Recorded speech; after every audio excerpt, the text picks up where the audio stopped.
রহমত, মাগফিরাত ও নাজাতের মাস রমজান। পবিত্র এই মাসে দেশে দেশে রোজার প্রস্তুতিতে আছে ভিন্নতা আর বৈচিত্র্য। ৯৯% মুসলমানের দেশ আফগানিস্তান। রমজান ঘিরে দেশটিতে কমতি নেই আয়োজনের।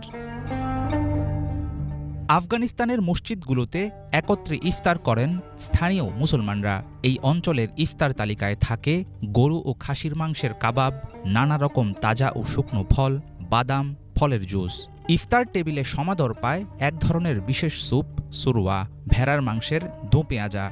কখনো থাকে কোরমা এ মুর্গ, কোরমা এ গুশফান্দ, সবজি ভর্তি ভাজা রুটি, বোলানি।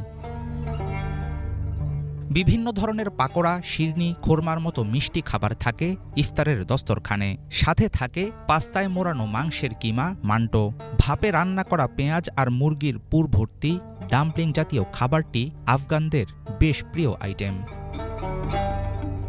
আফগানি আমেজ বজায় রাখতে ইফতারে থাকে কাবুলি পোলাও। সেহরিতে সবজি ও রুটি ছাড়াও গ্রিন টি খাওয়া আফগানদের অভ্যাস।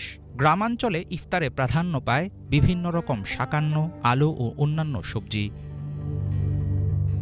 ইফতারের পর বিশ্রাম শেষে তারাবির নামাজে অংশ নেন ধর্মপ্রিয় আফগানরা। মসজিদে মসজিদে চলে খতমে তারাবি। সেহরি থেকে ফজর নামাজের আগ পর্যন্ত কোরআন তেলাওয়াতে মশগুল থাকেন আফগানদের অনেকেই।